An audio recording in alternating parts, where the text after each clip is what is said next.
Sir, I haven't seen you before. I wasn't expecting any guests, and you don't look like a new recruit. And yet, Odrin let you in. He's not drinking again, I hope. Most unfortunate, but that explains why you just strutted into the horns. I'm afraid I'll have to take action. The name's Fergus, and I assume you already know I'm the quartermaster here. Now state your business. And please, try to be convincing, or the walls of this fortress will be the last thing you'll ever see. Yes, I know. And that's why you're still standing in front of me. However, these pens were only given to certain people.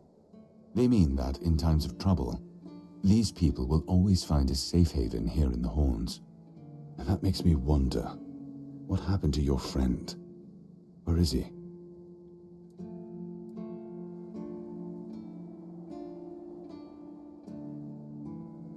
If what you're saying is true, he must have had a deal with somebody well above my pay grade, and that leaves only the captain. However, if you're lying, then you might as well have just confessed to the murder of a Knight of the Round Table. But nobody's that much of a fool, I think. Fortunately for you, I've seen my fair share of morons in life, and you don't look like one.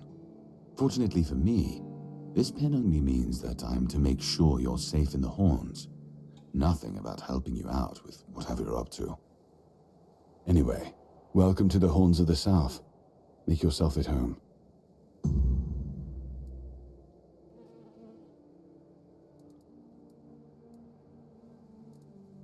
Just as I thought. If you have friends among the knights, you'll want to talk to the captain, but that's not happening anytime soon. Because I said so. What? Did you really expect that you could just enter our keep and head straight for the captain's quarters? There wouldn't be much point in having walls and guards here if anyone could just do that, would there?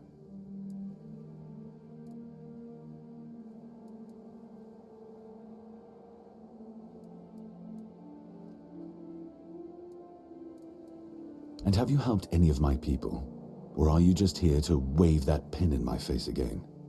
First, show me you care, and then I'll take you to the captain. I can't have every random stray wasting his time. Not now, when the outcome of the war with its tribes is so precarious. I trust we understand each other? Good. Come back when you've proven your worth to the Horns of the South. Then we'll talk.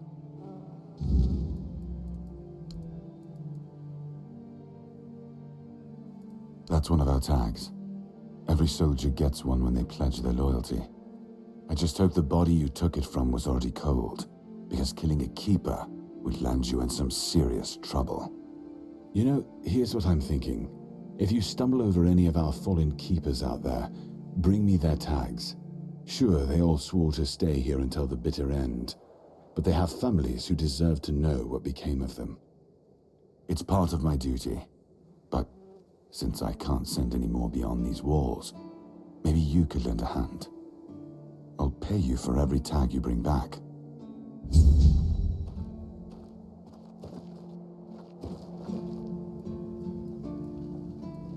We've been having trouble with the dead lately. The kind that don't want to rest in peace. There are more and more of them roaming the area. It might just be the weirdness, as it has been steadily creeping closer from the north, but somehow I doubt it. Anyway, I suggest you go see Marg first. He knows best what's going on there. He's our huntsman. He keeps us stocked with meat, so the lads don't have to live on fish alone. They get pretty grumpy when that happens. Right now, Marg is the only other person who's allowed to leave the keep. I'm not about to risk the life of our last link to the outside world, especially when you're so eager to lend a hand.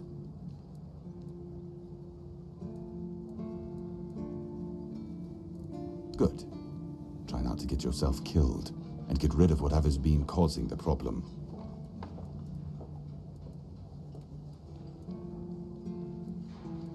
That's between her and the captain. Were it up to me, she'd be long gone. Her presence here distracts my men. He's not our first line of defense. The archers are. Every man here needs to have a job. And no offense to Odrin, but let's just say we can afford to lose him. I'm sure the hordes of visitors clamoring at our gates can survive the insult. If you need rest, you can sleep in the barracks. It's no royal chamber, but it's better to sleep under a roof than under the stars, right? Especially in this horrible weather.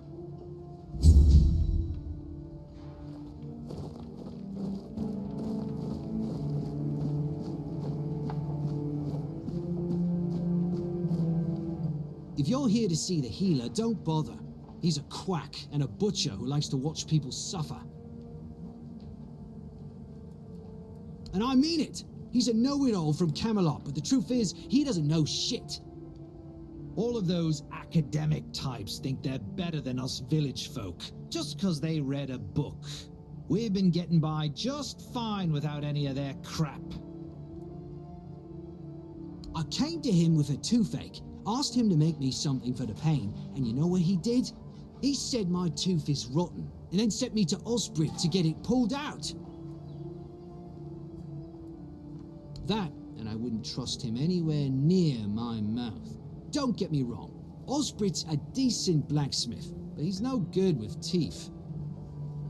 With one lad, it took him 3 tries before he got the right one. I'll stick to my grandma's potion for toothache. Or I would, if Heber would stop being such a dick and make it for me. Heber took the recipe from me. And even if I had the recipe, I'm no good at mixing that stuff. Said if I don't know how to make it, I shouldn't have it. And that he doesn't want some questionable homebrew medicine spreading through the keep.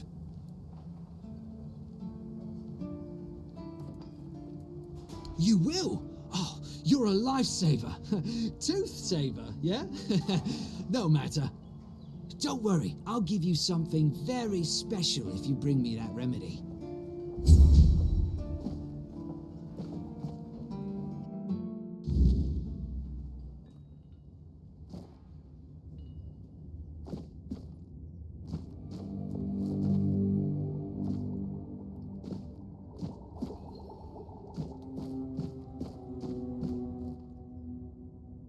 Oh, sorry. Do I know you?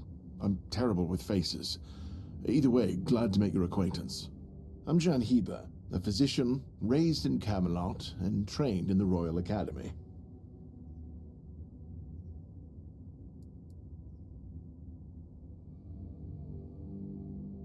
Lanzo knows very well what he must do. I'm sorry, but there's nothing else I can do for him. Either he removes the tooth, or it will keep hurting. Yes, his grandma's miracle medicine. I honestly don't have time for village superstitions. I had to confiscate the recipe as well, lest he tries making it himself. As if I don't have enough problems already. No, I thought I made myself clear. If you want an excuse to drink yourself to oblivion on moonshine, just drink the moonshine. No need to add other potentially dangerous ingredients. Well, to be fair, the base recipe is pretty harmless. But what if someone decides that if they don't have carnation, it's perfectly fine to substitute it with devil's snare, since the color is more or less the same? Or sage with wolfsbane because, leaves are leaves. I'm sorry, but unfortunately I know these people well enough not to trust them with something like this. What? How do you... You know what? Fine. Do whatever you want. But if it causes you to shit yourself for 3 days straight, don't come running to me.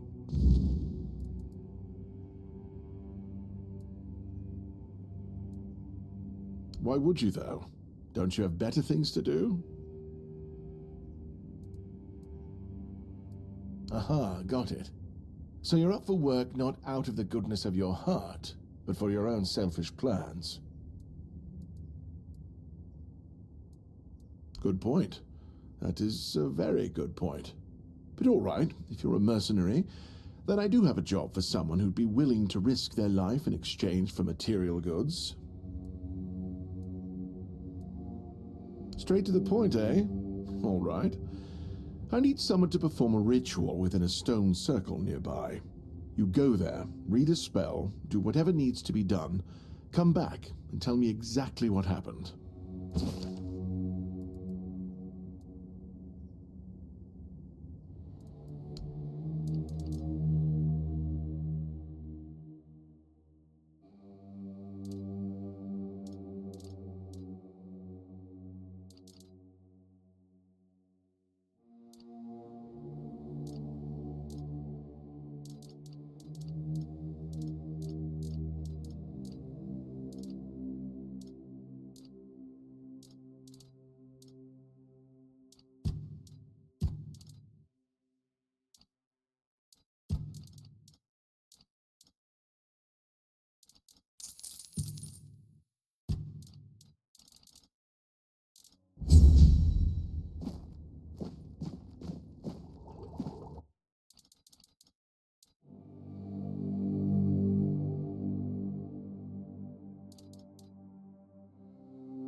Ah, you're back! How's the remedy? Thank you! I'll finally be able to eat something. Here, take this as my thanks for your help.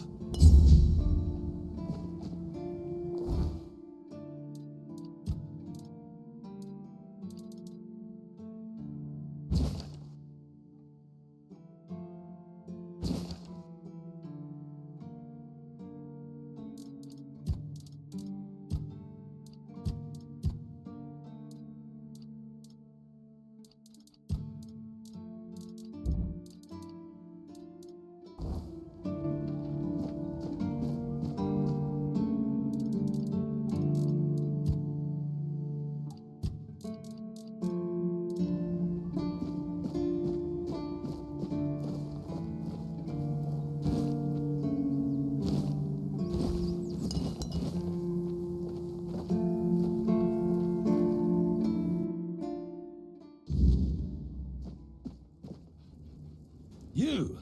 Ah, shit. Another mouth to feed. Teargas must have been off his rocker if he thinks I can feed everyone with the little he gives me. I'm serious. If we don't open the keep soon, we'll have to start eating rats. Not that I can't cook them in a way that makes you think it's chicken.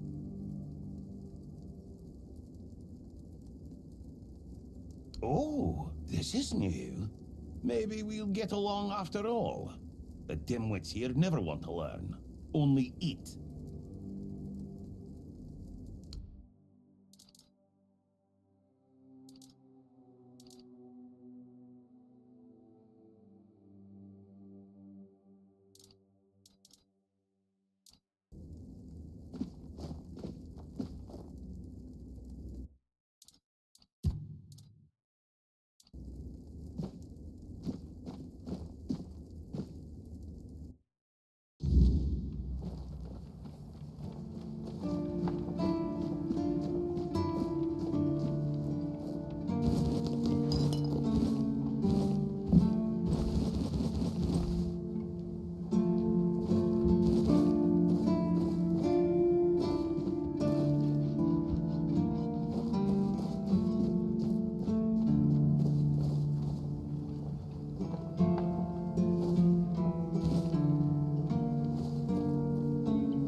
You all right, newbie? Have you been to see the refugees? I can't believe poor Cole was put in a cage. Hey, what a mess.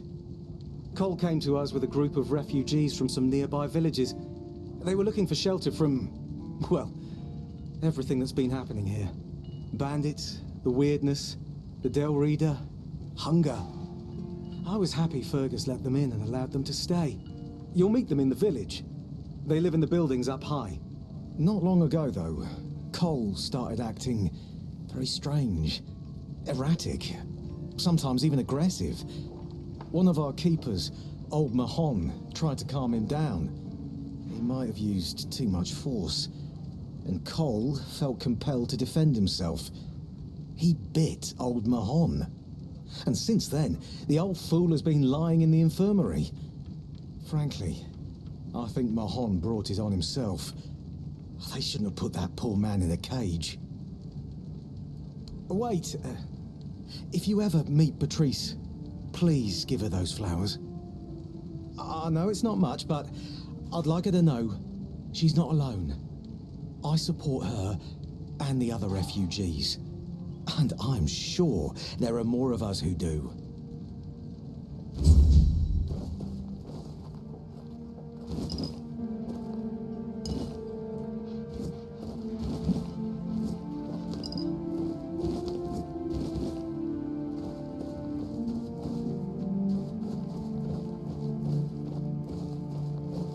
Good to see you again.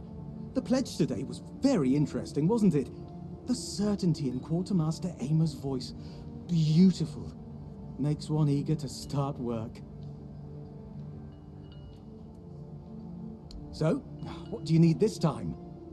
The pass again? Are we planning a trip to the Stale Lamb? Hey, not this time, my friend. I've run out of ink. I'm waiting for a delivery. Steward Orla will let me know when more arrives. In the meantime, I need to ask you for a favor. So, you in? For the sake of our long friendship?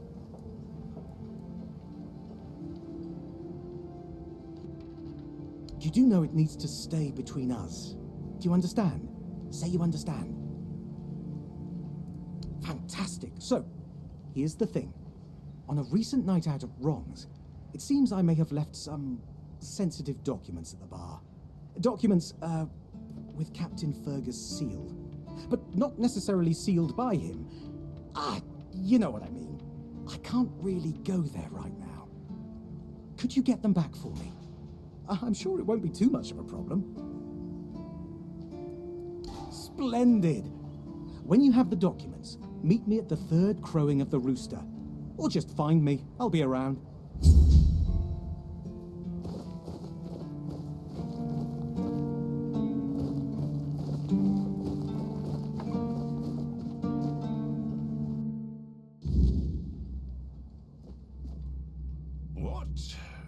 Do you need? This is a prison, not a museum. We don't admire here. We punish. At least, that's what they tell me to say. I'm supposed to be intimidating. Grrr. So the prisoners are scared of me. Usually, it's nothing but interesting folks. I'm telling you, in these crazy times, every one of them comes in with some wild tale. But right now, quiet as can be. Good thing I've got my books. All my adventures are in there these days. Because I am. I asked for this post. Just to get some peace, quiet, and warmth. No useless small talk. No shrieking seagulls. And none of that cursed biting wind. I'm telling you, it's heaven. And I get to read my books, too. So if you've got anything interesting, I'd be glad to trade.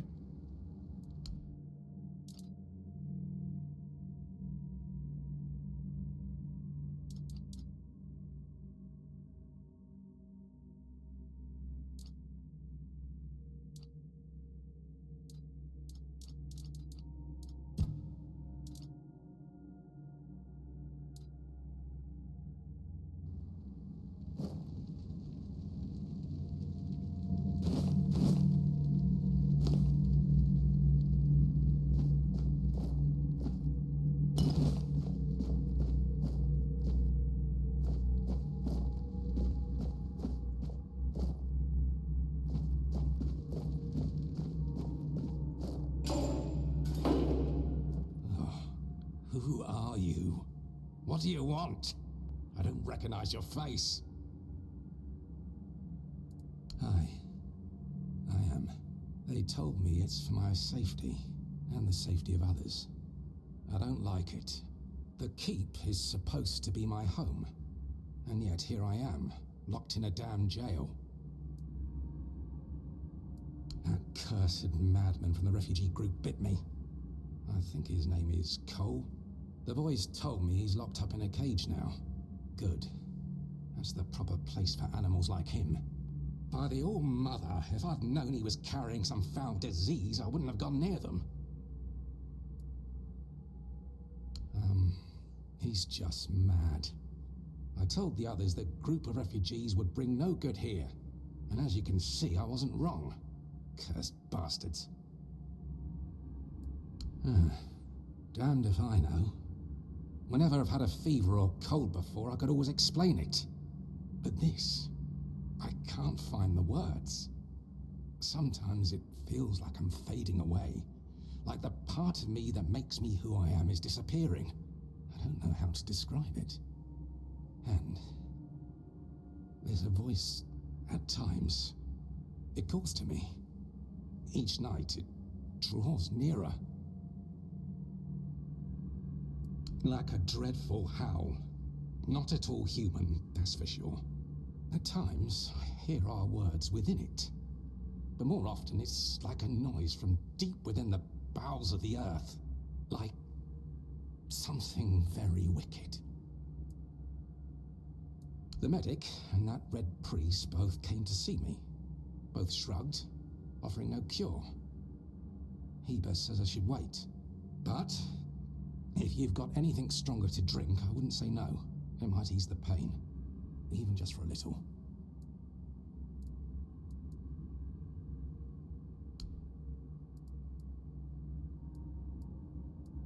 Thanks. That's really nice of you. Hold fast, and steer clear of those strangers.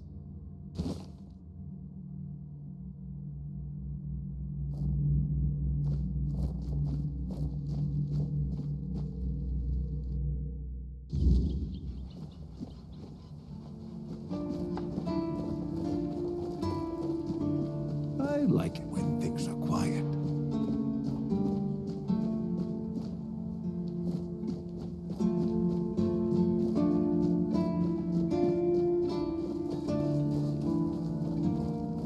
Blessings upon you, stranger.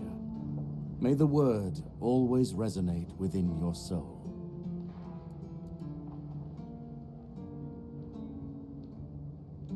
What do you mean, my child?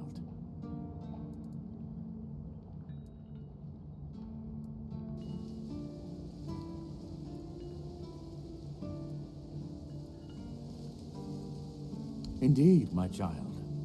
I have served in the horns of the South since I turned 20, so it's now my 40th year in the service of Kai and this noble abode.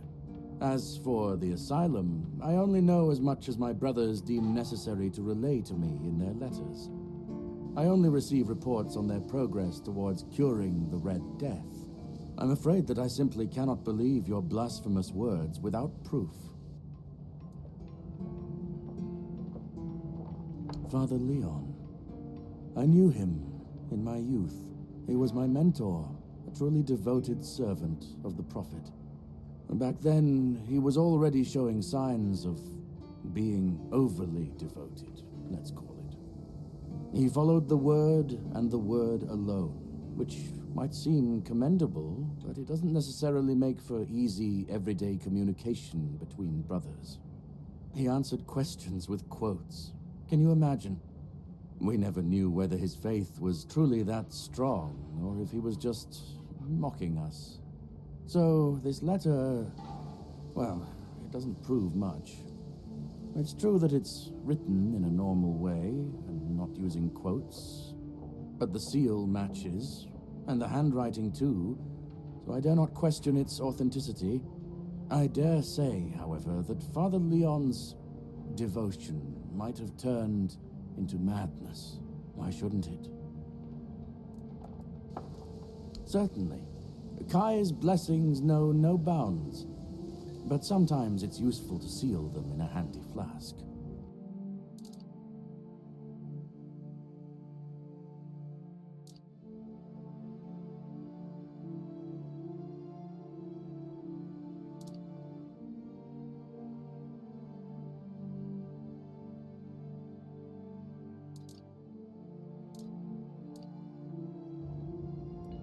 May Kai's word always guide you. In the word, you will find solace.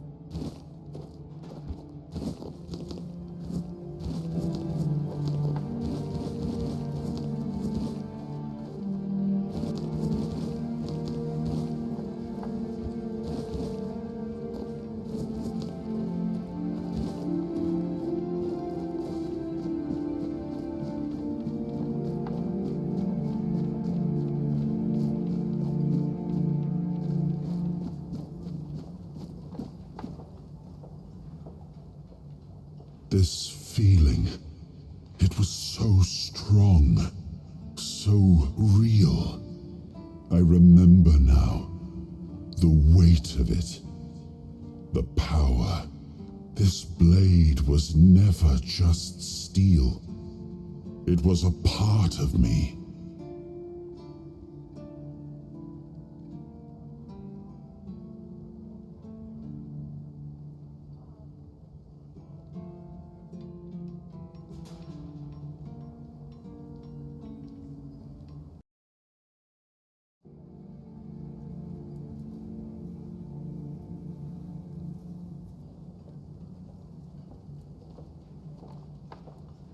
Yes, the sensation is unmistakable.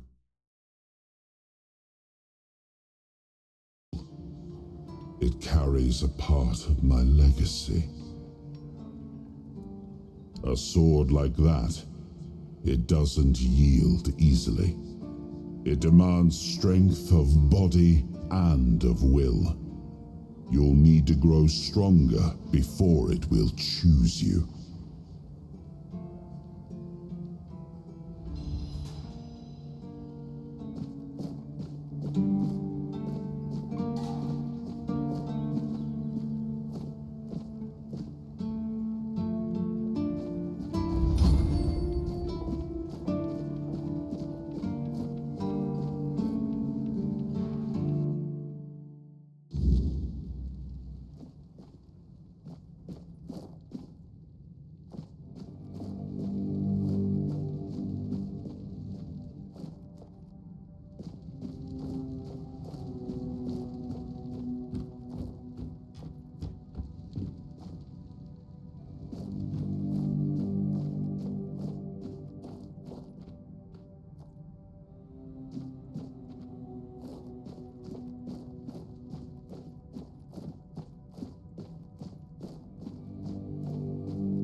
Welcome to the Museum of the Horns of the South, the southernmost keep under Camelot's jurisdiction.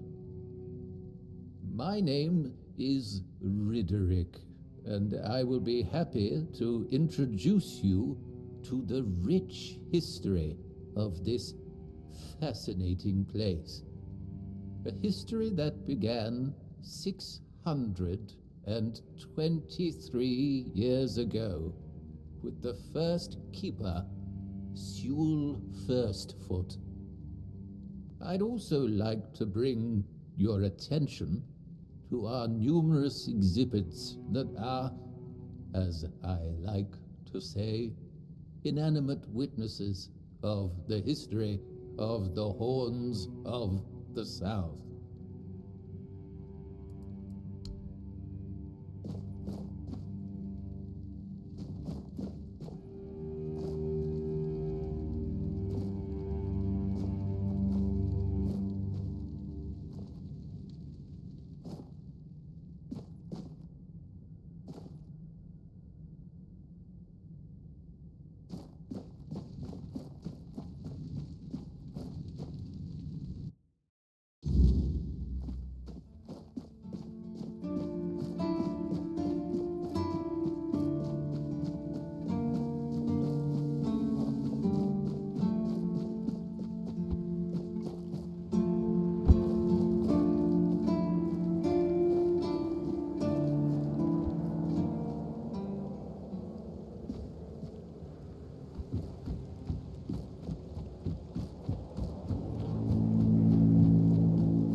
heading to the village, right?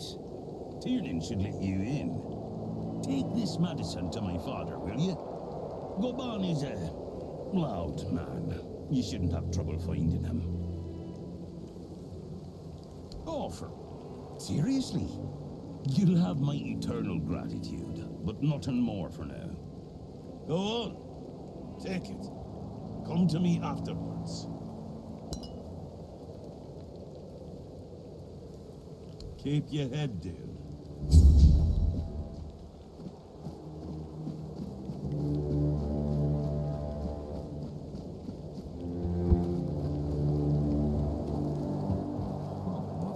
Mercy, not another one. If I let you pass, will you promise not to make any trouble? That's just my luck. Take the post, Tiernan, they told me. You'll be looking after a village full of old farts. That's practically early retirement, they said. What a load of crap. There's always something. If it's not the deck falling apart, it's a refugee running around biting people. Deck? No, just old wood. Honestly, it's the least of my problems. But I've got no way to fix it. Dara's always busy with his lighthouse, and every time I try to do it myself, someone else needs me for something. I can't even sneak out to the tavern because last time some rich bint started complaining that everything here smells of fish. That's a seaside village. What else would it smell of? You do that?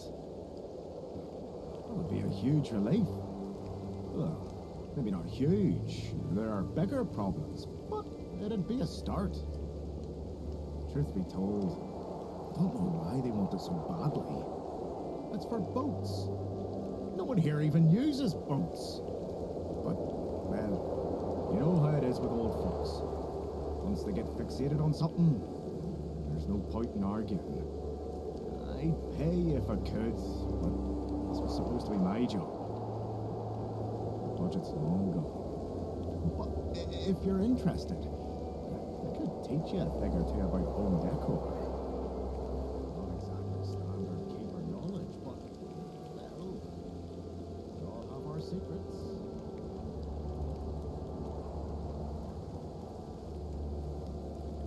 Please, try not to make my life harder, all right?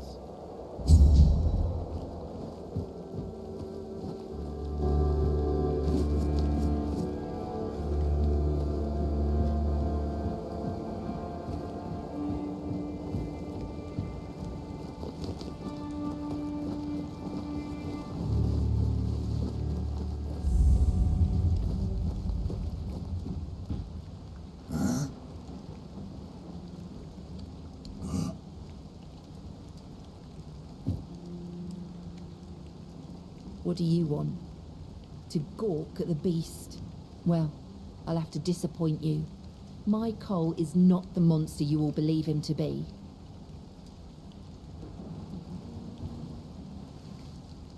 Oh, really? And what exactly did he tell you? That the man in the cage is a monster? That he deserves death? No? Cole isn't like that. This isn't who he is. Something is poisoning his mind and soul. I don't know what it is, or why it happened to Cole, but now we're all at the mercy of those damned keepers. One evening there was a quarrel between our group, the villagers, and one of the keepers. They'd had a bit too much to drink and let some comments slip. They hurled insults at us, saying there's no place for us here, that we should just get the hell out of here because things are hard for everyone. Hard? Sure. I bet that bunch of wimps wouldn't last a week outside. All they do is sit in that keep of theirs, thinking they're the defenders of justice. Well, Cole went mad. I've never seen him like that before. He attacked that keeper and bit him. It was serious, but the keeper survived. If it weren't for the other men from the village, things could have ended very differently. Afterwards, they chained Cole up and locked him in a cage. His condition started to worsen. They said a monster like him doesn't deserve a jail cell. Jail cells are for humans. Bastards.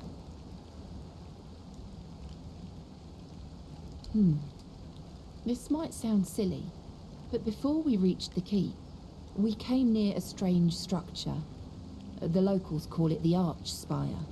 In the morning, we realized everyone had a strange dream, but it was a little different for each of us. Cole started acting weird after that, and in time, it only got worse. No, only that, well, it didn't make much sense, but he was convinced that something bit him. He kept checking.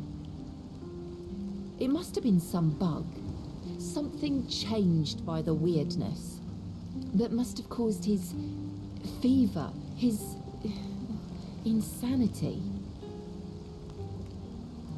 Well, it was pretty typical. We started a fire and threw some cobwebs into it.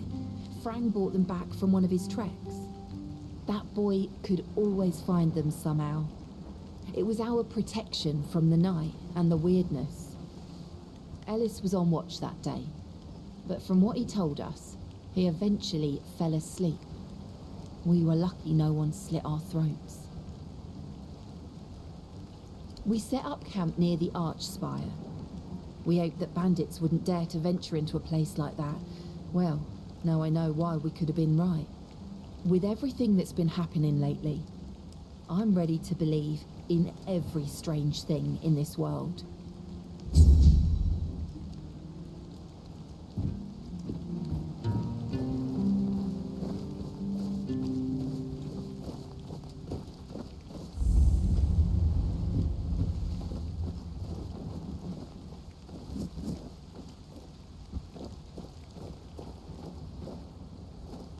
Bloody hell, look at this! The old place is in a shambles. Bunch of decrepit old coots. They do nothing but shuffle around, stare at walls and sleep under leaking roofs. Can't even hammer a nail properly. I'm telling you, if I was still working here, this place wouldn't be falling apart. But I'm not. Oh, shite. I can't even stand to look at it, let alone live here. And who are you? What you want? You another one of Durar's freeloaders? I bloody knew it. Retirement my arse. It's shit. Never a moment of peace. At least when I was still working, there was always something to do. Now, so, what you want? One day my boy got it into his stupid head that old Gaban is ill. Bullshit. They're all telling me I should do something about it, or else I'm done for. I'll be dead as a doornail in no time. Like hell I will. I'm still here, ain't I? I've served my time. I've lived me life. And now you can all kiss my arse. So there.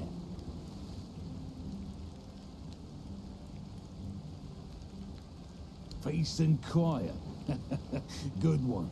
I'll only have my peace and quiet when I'm finally dead. And that ain't gonna happen soon. At least when I'm with Finley, I don't need to listen to his nagging. Listen, they wanted Heaver, that healer from the keep, to come here. He did. They wanted him to look me over. He did. Then he just threw up his hands, mumbled something to himself, and that was it. Hell, I should have been an healer. Wouldn't mind going around being a pain in everyone's arse for a living. These herbs. No idea what they're for. Heber said he doesn't know what's wrong with me, so there's no illness. I'm fit as a fiddle. Good thing that at least the one guy who hangs around, Finley's the name, doesn't nag me all the time. Yeah, right. He'd better focus on his job.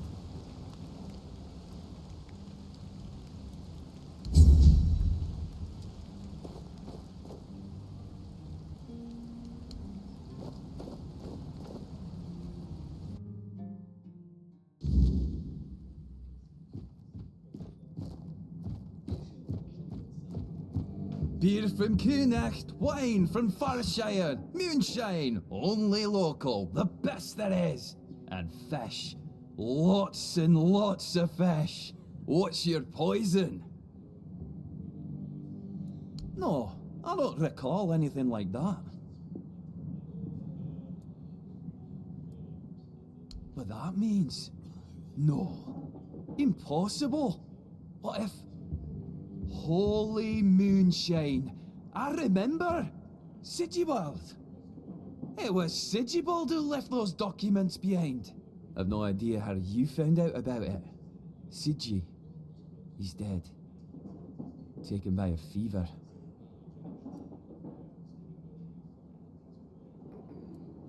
Aye, of course I have. I didn't just throw them in some cabinet. I was afraid they'd fall into the wrong hands. He was a good man. I wouldn't get rid of my only memento of him. Here, after what you said, I assume you'll make good use of them. Even though I'm still not sure what to think about it. Things are getting weirder and weirder in our beloved Avalon. Well, he died like he lived, with a tankard in his hand. The boys always said Sigi was a friend worth 5 others. And he was. He was a prankster like no other. Once, he slipped a rotten egg into the quartermaster's dinner. Never a dull moment with him, that's for sure. No problem. Listen, if by some miracle you really talked with Sigibald, please, give him my warm regards. I don't understand anything anymore.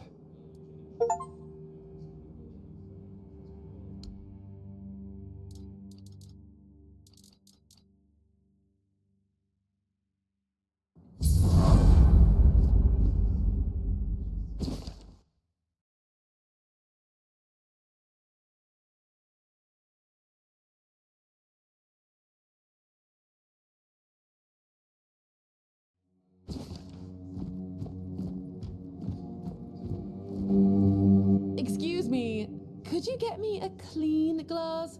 And I mean clean, not just wiped 3 times with a dirty rag.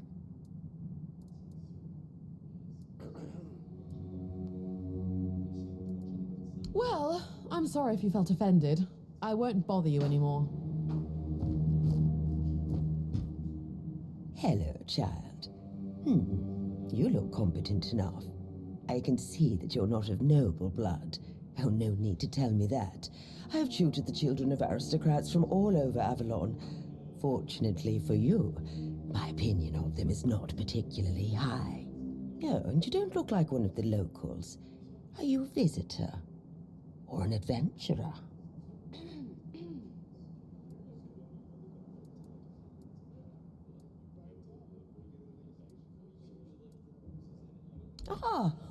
You can talk. Now, I'm sure we'll get along. My name is Lady Elaine. I oversee the Farshire Library, the greatest collection of books in this part of Avalon. Oh, biding my time, until a brave adventurer with a death wish comes along and asks if there's anything they can help me with. Oh, surprising. I'm looking for someone who will help me find a certain artifact. So, are you interested, child?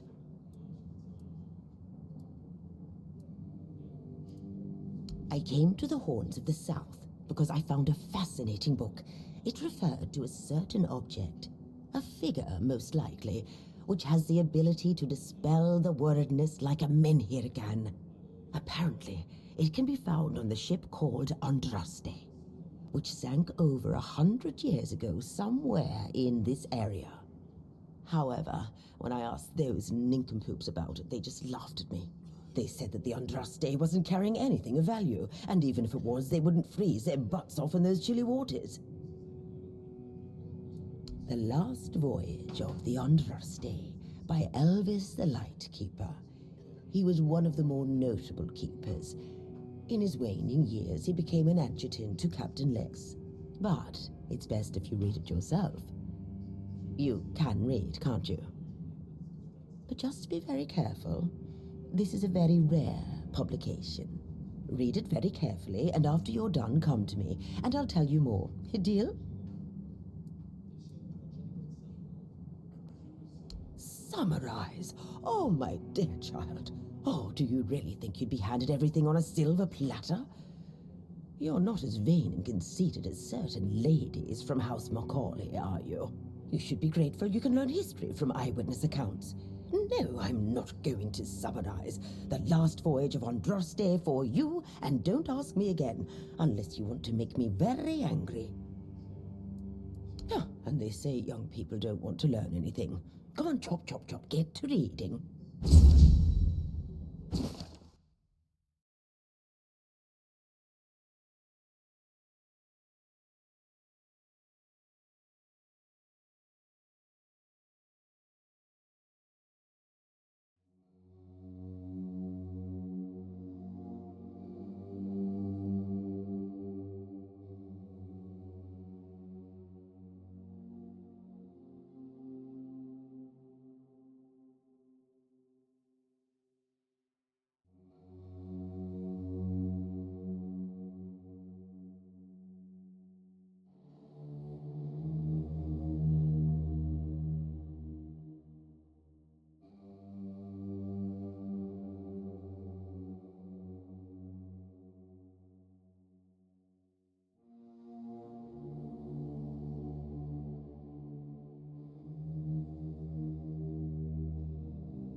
And?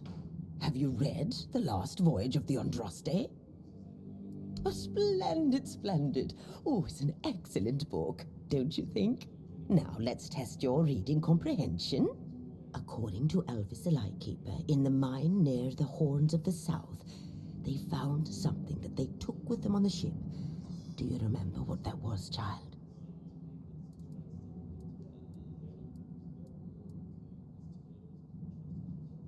That's right. This is the artifact I'm looking for. One that might be vital to repelling the wordness. According to Elvis's description, the figure is smaller than a menhir, and light enough that they were able to carry it to the ship without any trouble. Were it small, it would probably have been placed in Captain Lex's quarters instead of in the hold. I've estimated it should be about 1 meter tall. Good. Next question. What was the Andraste's destination?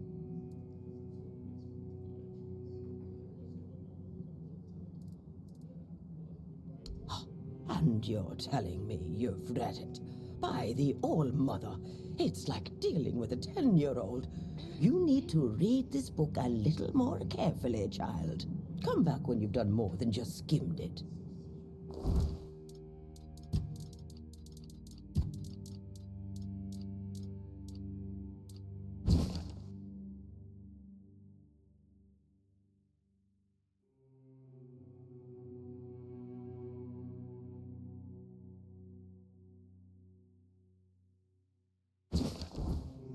Have you read the book carefully this time? Good. Well, let's try again then. What was the... Correct. Be very careful with what I'm about to tell you. But some believe that the Red Priests are dedicated to studying the wordness instead of the Red Death. Captain Lex must have thought they'd pay him generously for a Four-Dweller artifact. Last question. What sank the Andraste? Yes, you did well, child. I can see that you were paying attention. According to Elvis, the Andraste was sunk by the legendary terror from the deep. But if you want to know more, ask your keeper friends. They should be much better informed. Now, all you need to do is find the wreck of the Andraste and retrieve the mysterious figure. Oh, if only I knew. It must have happened somewhere on the way between the Horns of the South and the Island Asylum.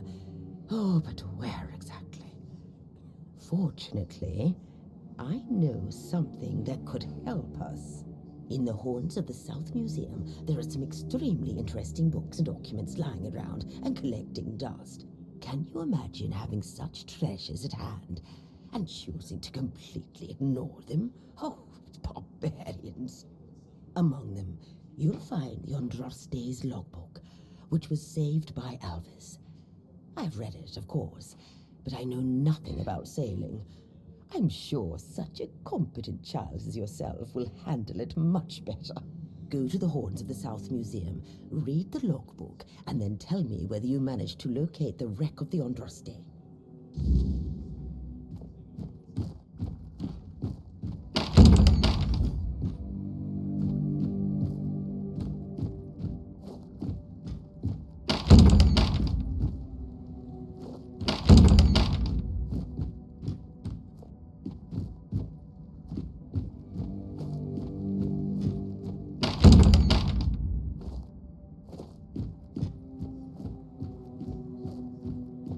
You seen all the refugees coming from the nearby villages?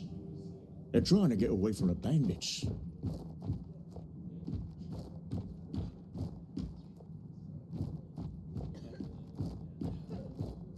Oi, you're not from around here, are you?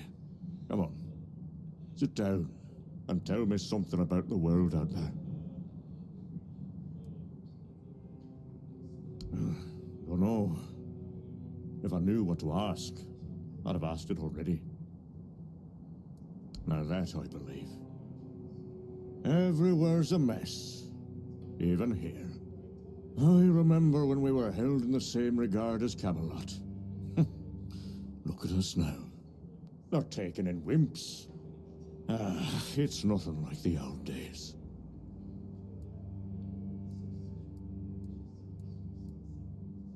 Filth everywhere. And it reeks of fish. Everyone's terrified of the weirdness. It's hard to believe I've lived long enough to see times like these. Not that long ago, we used to scare kids with stories about the weirdness. But now, grown men wet themselves if we tell the same tales. Honestly, I'm done with it all. I don't even recognize this world anymore. And I don't want to.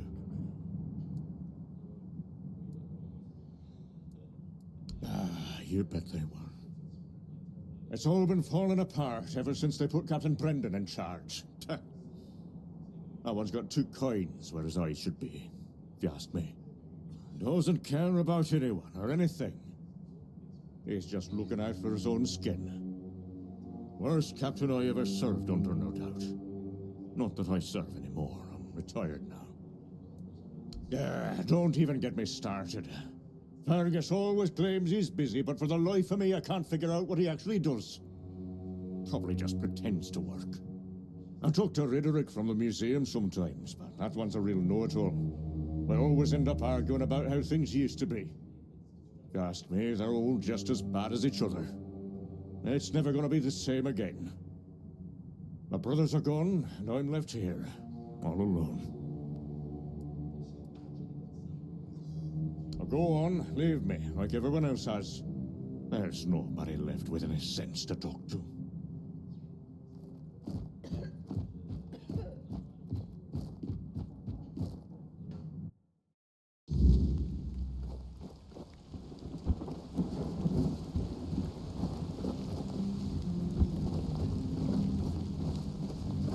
Buy something or bugger off. Unless you've already bought from Orla. Then just bugger off.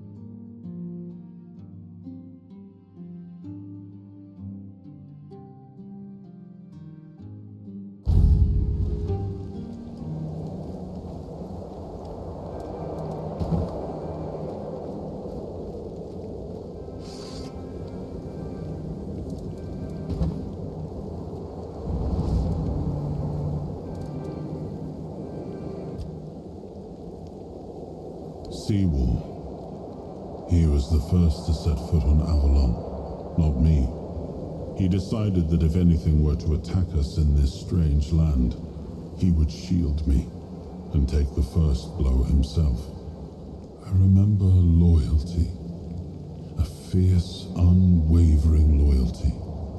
To me and to Avalon. He must have been someone I trusted deeply. Perhaps as we move forward, more memories of him will come back to me. For now, I only hope his loyalty wasn't in vain. It's more than a sword.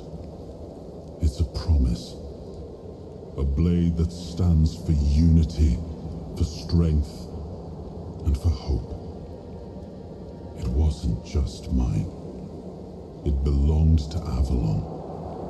Every swing, every battle was fought for the land and its people.